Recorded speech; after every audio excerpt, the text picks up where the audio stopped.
The final episode of Ripper Street, Occurrence reports. With the stalemate in H Division, it is entirely up to Jackson to ensure that the corpse of Robin Sumner links to Augustus Dove. Through some very quick and smart deductions and medical examining, they are able to pin the murder of the Sumner boy. Matilda and Fred Eberline question Nathaniel and get his entire statement about everything that's occurred, from his murders of Bloom and all the way through to Augustus Dove killing Croker as well, and he's aided with Susan. When this shit kind of hits the fan, it doesn't really take long for justice to be quickly served on everyone that it needs to be served upon. Fred Eberline meets with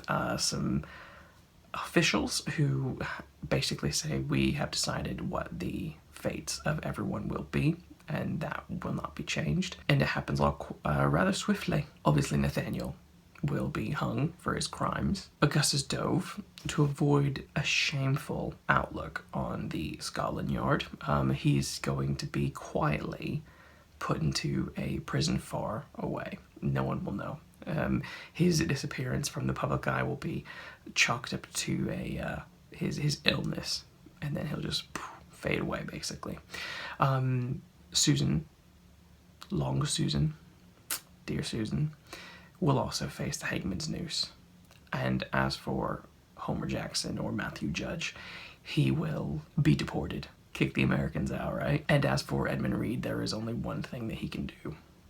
He has to return to Whitechapel. All of this is summed up within like about 30 minutes of the episode. It is a long episode. It's about an hour and a half. Everything is summed up with the main plot very, very quickly, because it's, you know, basically there's not a lot left to really discover or solve.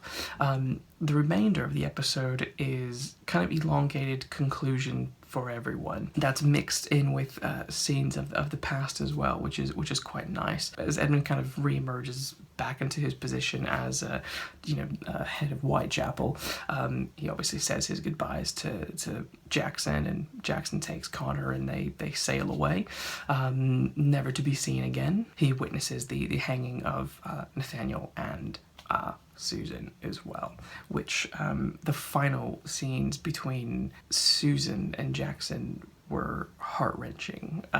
If you don't shed at least a little bit of a tear, you have no soul. It was very emotional. God damn, that was incredibly sad to see their end and see their parting.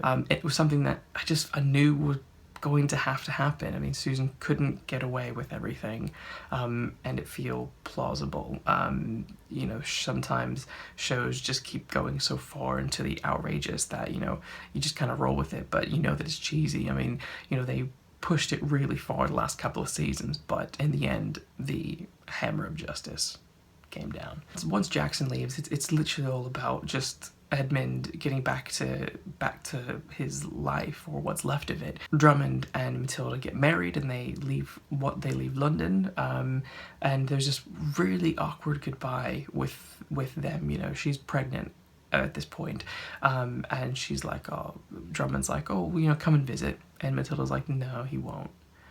And it's just kind of left very awkward and kind of sad, because Whitechapel is just where he has to be, and there's nowhere else that he can be. Even at the birth of the grandchild, he's not there. Fred Eberline, he keeps coming back from time to time. He's really pressing on Edmund to open up or continue investigation on the Ripper murders, bringing everything kind of back to, Ripper and Ripper Street. And they very interestingly throw you back to the final Ripper victim, and you see a lot of kind of what transpired before the events of Ripper Street actually starting, the series starting, which was nice because they did bring back Drake. So he's back for a little bit, and you kind of get a chance to properly, have one more little goodbye with Drake and whatnot. And you through these series of flashbacks, you learn and kind of see the first encounter that these two guys have with Homer Jackson as well, which is all quite it was all quite nice and quite sweet. There's a lot of nods and a lot of goodbyes in the final episode. You know, he goes back and he visits the Jewish orphanage that was featured heavily in series 1. Of course, it's completely abandoned, which is quite sad. And of course, during some of the flashbacks as well, a lot of recurring cast gets to come back, which is quite cool, even just for quick nods and goodbyes, really, which I thought was very, very well done. As for Mimi, you know, she eventually, you know, she gets her theater up and running, which is nice, and Edmund spends a lot of time at the theater and spending time with her, and it's at one point it's kind of like, oh, is something going to happen there? They literally take you up until January 1st, 1900. So it concludes with New Year's Eve. Literally, they're bringing it right to the turn of the century. That was one of the things that the writers wanted to do. They said it's going to push up right to that point, and once that clock strikes 0, that's the end of the show. And that's exactly what happens, basically. Edmund Reid is basically left completely alone in Whitechapel. There's no one else there who's from the old days, from anywhere. You have Fred Aberline, who is kind of going a little bit, he feels like he's a bit of a crazy guy now. He starts off so awesome in the series premiere, but by the time we see him at this late stage, he's just mad about the Ripper and wanting to reopen that. So he just kind of has that air of a crazy old guy who just won't let the past die. And Edmund is kind of struggling with, you know, wanting the past to be the past, but also struggling to move forward. And you just kind of get the sense of, you know, Whitechapel police work, that kind of stuff. That is just Edmund Reid through and through. He will not be anything else more than that, at the sacrifice of friends and family and love. There's a couple of really moving scenes as well. As everything continues to wrap up and time is progressing throughout the wrap-ups, we then get a letter from the United States, and it's basically someone writing to say that Homer Jackson is actually dead now, Matthew Judge, and you're just kind of like, oh my god, they're just killing everyone.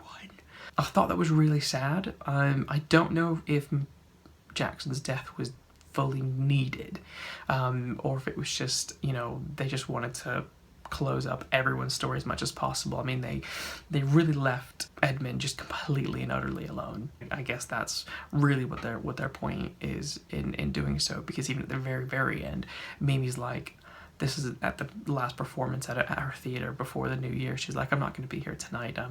There's a man in Richmond who wants to marry me. And then Edmund's like, oh, I'm going to be all alone. And she's like, yeah. And there you go. I mean, the final moments are, you know, she's like, you know, he kind of has a bit of a conniption fit at the theater because they sing a song that's connected with the Ripper murders, and he is told to go home, and he actually goes back to the police station, which is home for him. I mean, there is, you know, ever since the loss of Matilda, and that kind of wrecked his marriage, just policing, all that kind of stuff, that is just him. So he has a very, very sad ending. Everyone kind of has a sad ending, really. I mean, there's this glimmer of hope for Jackson, who sails away to America with his son. You think, oh, I'm going to envision them having a nice life. And I was shocked that there wasn't a love interest or a rekindling between him and Mimi.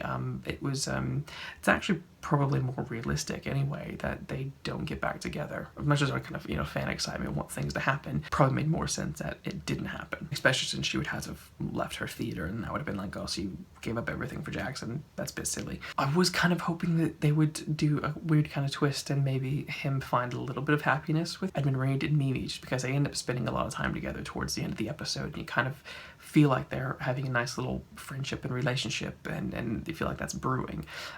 But really, all it is just that they're the kind of the last two that's connected to all the madness that's happened the last few years. They end the show very well. It's very sad ending. So you're not going to walk away feeling happy, that's for sure.